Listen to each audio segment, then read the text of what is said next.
پزیشکانی گەنج و بەشێک لە پزیشکانی پسپۆڕ لە نەخۆشخانەکانی سلێمانی و دەوروبەری چوونە پاڵ بەڕێوەبەراتیەکانی دیکەی سلێمانی و بایکۆتیان ڕاگەیاند. بایکۆت سەرجەم بەشەکانی نەخۆشخانەی شار و بنکە و مەڵبەندە تەندروستیەکانی گرتوتەوە جگە لە شوێنە هەستیارەکان و فریاکەوتنەکان. تەنها حاڵەتی بەپەلە، حاڵەتی زۆر بەپەلە، ڕووداوی هاتوچۆ و نەشتەرگەری زۆر بەپەلە، ئەگەرنا هیچ حاڵەتێکی تر وەرناگیرێت. نەخێر داواکاری تریشی لەگەڵایە وەکو سەرجەم چین و توێژەکان مامۆستایان فەرمانبەران سەرجەم توێژەکانی ترە. داواکارێکی تر ڕەتکردنەوەی هەژماری منە. هەژماری من پرۆژەیەکی بەپەلە پرۆزەی یەکێتی و پارتیە هی ئەویش نییە بەتەنیا دوێنێ ئیسپات بوو لە بەردەم دەباشان کە هی هەردوو حیزبەکەیە بۆ منافەسەی بانقی ڕەشید و ڕافدەینە کە ئێمە متمانەمان پێ نیە، خەڵکی کوردستان متمانەی پێ نیە چکاتی ئەم دوو هێزە هەرگیز ڕازگۆ نەبوون لەگەڵ خەڵکە. وەڵڵاهی بێگومان ئێمە خۆمان بە شەرمەزارە زانین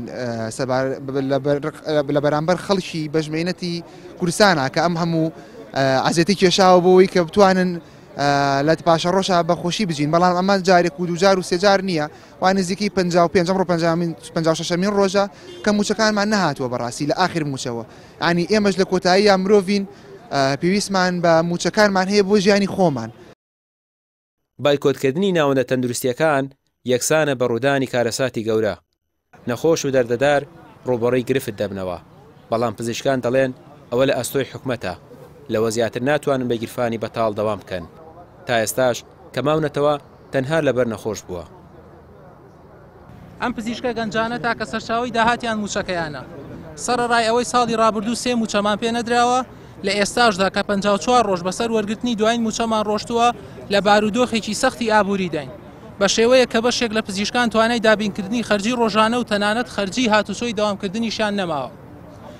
دوای ئەوەی کە هیچ ڕێگە چارەیەکمان نەما، وەک پزیشکانی گەنج بڕیارماندا لە ئەمڕۆ 26 سەی 2024ەوە هەستین بە بایکۆتکردنی داوامەکانمان لە سەرجەم نەخۆشخانەکانی ناو شار و دەرەوەی شار و مەڵبەندە تەندروستیەکان و سەنتەرە پزیشکیەکان و ڕاگررتنی سەرجەم نەشتەرگەریەکانی بەیانیان و نەشتەرگەریە نیمچە تایبەتەکان و لە سۆنگەی هەستکردن بە بەرپرسیارەتی و گرنگی پیشەکەمان و تەنها لە پێناو خەڵکی بەژمەینەتی ئەم شارەیە کە خۆمان بە ڕۆڵەی ئەم شارە و دڵسۆزی خەڵکی خۆمان نەزانین بەردەوامی ئەدەین بە دەوامی فریاکەوتنەکان و ئەنجامدانی نەشتەرگەریە کتوپڕەکان.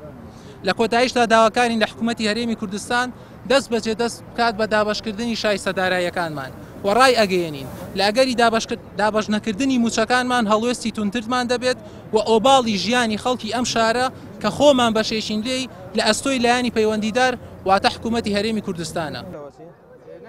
سەرەڕای فراوانبوونی بازنەی بایکۆت، بەڵام تا ئێستا حکومەت ئامادە نییە موچە دابەش بکات و دەستی بەسەر پارەکەی عێراقدا گرتووە. نزیکەی 6 ڕۆژە موچە دابەش نەکراوە و ژیانی موچەخۆران بە تەواوی سەخت بووە و دۆخەکە لە لێواری تەقینەوەدایە. ڕامیار عوسمان، کەناڵی پێام، سلێمانی.